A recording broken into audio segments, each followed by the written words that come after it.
Hello everyone. In this video, we are going to work on using our Excel equations in order to answer these questions about using like our normal distribution, approximating categorical data, specifically with regards to proportions. Okay, so let's look at this scenario. So it says a luxury hotel prides itself on high customer satisfaction. Previous studies indicate that 85% of guests leave satisfied. The hotel management wants to verify whether this still holds. They randomly select 120 recent guests and ask them about their satisfaction levels. Okay, let's go ahead and start off by labeling what we know. So I'm just going to label this as like items or something. And the first thing that we know is we know that the true proportion, or pi, which remember is the same thing as saying mu with respect to the proportions, is equal to 0.85, or that, 85%. We also know the sample size is equal to 120, as that was provided. And then from here, you know what, give me just a second. Let's go ahead and increase the text size real quick so that we can see these just a little bit better. Let's increase that to, I don't know, maybe 16?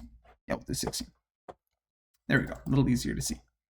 We also know that the standard deviation with respect to our proportions are like sigma sub p, which we just write that as, remember, our standard error. There's an equation that we can use for this. This is equal to the square root of pi times 1 minus pi divided by the sample size, and that enter parentheses, so that's all in the square root, and we hit enter. Now remember, we can see a few more of the decimal places if we pull it out a little ways, or we can just do like a right click and tell it to show us more or fewer decimal places. Okay, so let's go through and answer these questions one by one. So number one, it just asks us what is the standard error. And we already have that calculation, so I'm just going to click on that, and we have our standard error. Okay, let's go to number two. Number two says, what is the probability that fewer than 80% of the guests in the sample report being satisfied? Okay, so here's where things get tricky when we use proportions. So unlike when we deal with means, it was easy to tell if we're dealing with quantiles or proportion questions, because whenever there were percentages, we could just automatically jump to dealing with quantiles. Here, that's not the case, because the percentages both could either be referring to the proportion of the sample, or it could be like looking at the percentage of the time that we would see an occurrence like this. So we have to be a little bit more careful. So here it's asking for a probability. So it's going to be a little bit easier because it's asking for the probability. So we have the probability that our sample proportion is less than 80%. We'll do 0.8. is equal to, and we don't know what that equals yet, but we can use equals the norm.dis, because this is what we use when we are calculating out probabilities. Now, the first thing that it asks for is x. So x is just our critical point, and in this question, our critical point is that 80%. And then it asks for the mean, and in this case, remember, our mean with respect to our proportions is equal to pi, so we can just click there. And then the standard deviation that it wants is our standard error. And then when it asks for the cumulative here, if we want true or false, in this class we are always going to be using true, and we hit enter. And this is correct because remember, norm.dis gives us the area to the left of a critical point, and this is saying the probability of fewer than 80%, so that's going towards the left, and that gives us our answer of about 6%. Question number 3.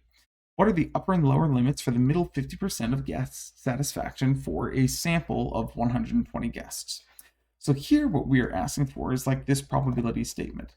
It's saying, hey, I don't know what the lower bound is for our sample proportion, nor do I know the upper bound,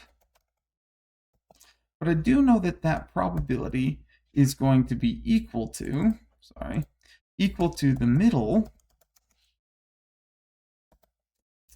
0.5, like the middle 50%. Okay, in order to do this, let's go lower. Here, so we're looking for the middle 50% of the guest satisfaction rates. So this is a quantile question. So what I'm going to start off with is doing norm.inverse. And then it asks for the probability. So now I have to give two probabilities, one probability that associates with the lower bound and one that associates with the upper bound. Now remember, I'm looking for the middle 50%, but how norm.inverse always starts from the left side, starting from the area under the curve shaded 0, moving up to any specific probability all the way up to 1. So on norm.inverse, here's what I'm going to do. Whenever we're trying to find the middle portion of something, I'm just going to do 50%, and then from the lower, I'm going to subtract off whatever middle percentage we're looking at and dividing it by 2. So let's do 0.5 divided by 2. Now, if you actually calculate this out, it's going to be 25%. It asks us for the mean, which is our 0.85, and we will then put in our standard error. We end our parentheses, and it gives us a lower bound of 0.82.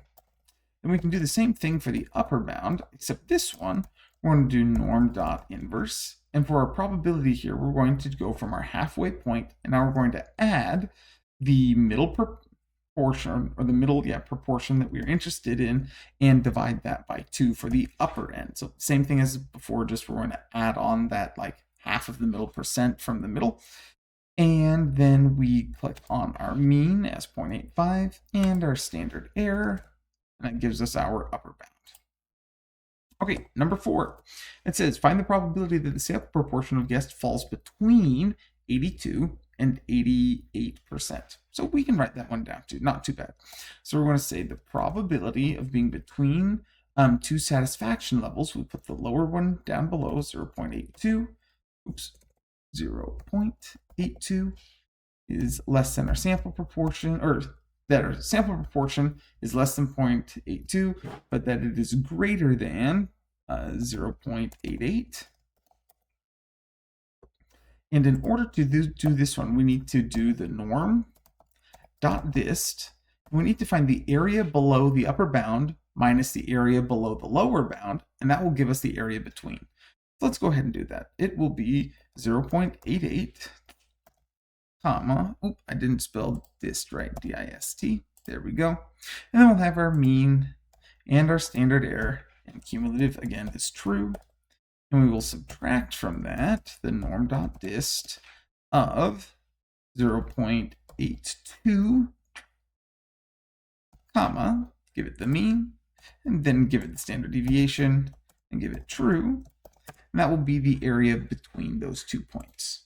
Okay, question number 5.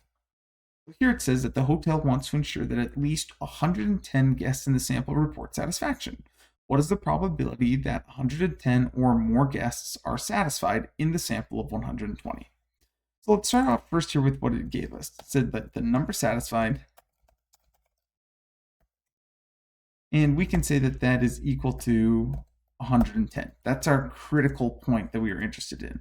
So the critical proportion that we are interested in is going to be equal to this 110 divided by our sample size of 120. That gives us 90%. So we want to know what's the probability right now of having a satisfaction rate of 90% or higher. So if we write that out, we can say, hey, what's the probability that our sample proportion is greater than this 0.917? Okay, so when we do this, since we're looking for a probability, that's going to be our norm.dist. And we're going to put in our probability here. And then we'll put in our mean. And we'll put in our standard deviation. And we'll say true. And we hit enter. And right now, hold on, let's see. Let me make sure I clicked all this stuff right. Oh, I put in the wrong thing. I put in the sample size there. Let's drop that down to the standard error. Okay, right now it says 98%, and I can tell you immediately that that is wrong. And here's the reason why. I know that I'm looking for greater than 91%, and I know that my mean is 85%. So if I draw out really quickly a normal distribution, let me see if I can get my stylus to work real quick. Let's see what we got.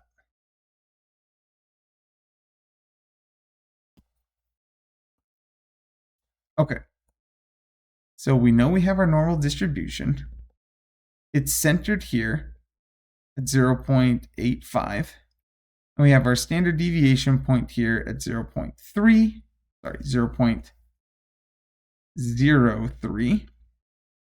We've got our critical point out here. We're saying that of like greater than 0.91 and shading this region.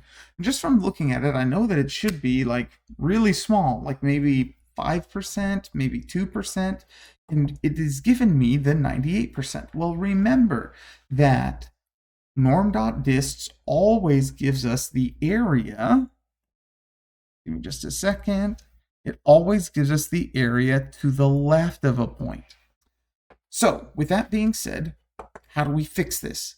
If we want the area to the right of a point, all we have to do is before the norm.dist, we just do 1 minus, or we take 100% minus the area to the left of that critical point will give us the area to the right of that point, and that actually makes us have this 2%. This is why it's so important to do a very simple little drawing, right? Like I'm not even using our visualization tool. I was able to know that that answer that I had was wrong just from a very simple drawing here. So let me just erase just a little bit there. Okay, let's go to question number 6.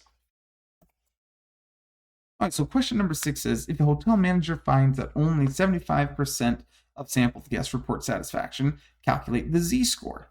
So we're going to say that our sample proportion that we find is 0.75, and we need a z-score. So we can say that z is equal to, now remember how we do this, we do our sample proportion minus that population proportion, or the mean with respect to the proportions, and we divide by the standard error. That's our z-score. It's the number of standard errors away from our mean.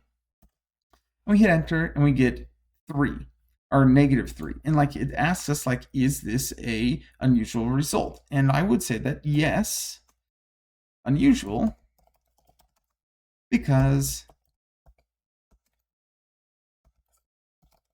I can't spell further. Let's do further than 2 standard errors from mean. That's typically just our rule of thumb. We'll get into a little bit deeper of how we determine if something is unusual, but basically, for most of the time, anything that's further than 2 standard errors away from the mean, or we can say from pi, like our true proportion, is strange. Now there's another way that we can actually get this z value. We can also use what's called an equation called standardize. And standardize basically just says, hey, what's your critical point? Our critical point is 0.75. Then it asks for the mean, which here we can use our pi, our mean with respect to proportions, and then ask for the standard deviation, and it will calculate that for you. Now it shows a different number here. It's just because it's rounding. If we make that just a little bit bigger, now we've got the same values. Okay, question number 7. So question 7 says, find the satisfaction rate cutoff that would place a sample in the highest 5% of all possible samples of 120 guests. So if we, again, shade that here in our little graphic, we would shade in the top 5%, and it'd be something around here with our top 5%.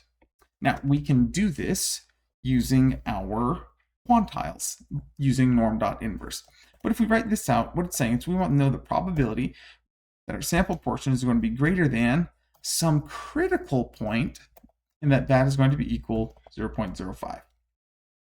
So in order to do this, we could do equals norm.inverse of the probability that we're interested in, 0.05, comma, our mean, comma, our standard error, and we end it. We're going to hit enter, and it says 79. Well, the problem is that 79 is actually on this left side. Notice that, hey, again, norm.inverse, like norm.distribution, decided to shade from the left and go to 5%, but I want to shade from the right. Well, if you want to go from the right side, there's a very simple way that we can fix this. So instead of doing 5%, we can do a 1 minus, but in norm.inverse, it has to go against the probability, which is here, 1 minus 0.05. And if we go ahead and hit enter, we see that, yes, it should be at this higher end, closer to 90%. 90% satisfaction rate. Okay, perfect. Just a couple more. Question number 8. Here it says, suppose that the hotel survey observes a survey of the 120 randomly selected guests that was a z-score 2.2 standard deviations below the guest satisfaction of past surveys. Approximately how many people said they were satisfied? Round up.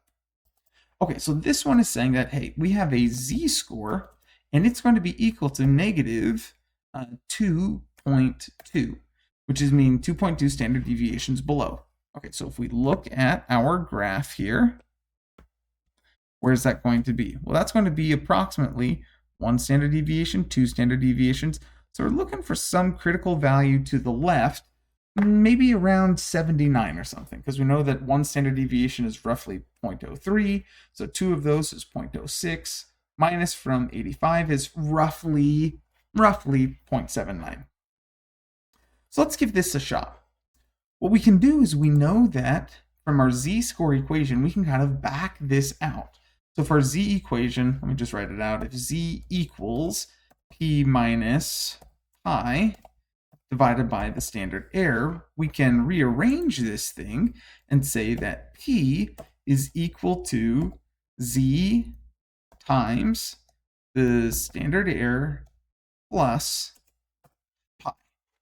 If you need to prove that to yourselves, you can rearrange the equation real quick and figure that out. But let me go ahead and solve this. So this is going to say that our sample proportion is going to be equal to our z-score times our standard error plus our pi. And we hit enter, and yeah, I was close. 0.778 is our sample proportion. But be careful. Look at what the question actually asked for. The question asked for how many guests were satisfied. I'm going to say number satisfied. And the number satisfied is going to be equal to this proportion multiplied by our sample size. Let me increase my, there we go. Increase my text box just a little bit. And it says 93.39, but it says round up. There's another cool equation that we can use. It says equals round up. We click on the value that we want to round up, and then it says to the number of digits. If you do 0, it does to the whole number. If you do 1, it gives you 1 decimal place, 2 decimal places. You get the idea. I'm going to close my parentheses and I hit enter, and it gets 94 is the number approximately how many were satisfied out of the 120 if we have a z-score of negative 2.2. Okay, last question. Question number 9. So if the hotel increases its survey to 500 guests, how does the standard error change? Let's just calculate the standard error for an n equals 500. We did the standard error here equals, let's do it. It's, remember again, the square root of pi times 1 minus pi divided by our new sample size of 500. And notice we have a standard error of 0.016. Up here we had a standard error of 0.0326. So we can see that our standard error shrinks as our sample size increases. And how would this affect the probability of seeing a satisfaction rate below 80%? So this is referring back up to question 2 when we did this probability of our sample proportion being less than 80%. So let's do it again. The probability of our sample proportion being less than 80% is equal to, and let's do it, norm.dist of our critical point of 0.8, that's our percent satisfied, with a mean of still of 85, but this time we have a new standard error. We have this smaller standard error because of the bigger sample size, comma, true. And here we have a probability of 0.0009. Above it was 0.06. So our standard error decreased, and it also relatively, with respect back to question 2, that it would make this probability smaller. Okay, and that's how we handle a whole bunch of these questions when we are dealing with this numerical approximation, or this normal approximation of our categorical data when we're looking at proportions and how we can use Excel to answer all these questions. Hope that helps you out, and good luck on your own problems.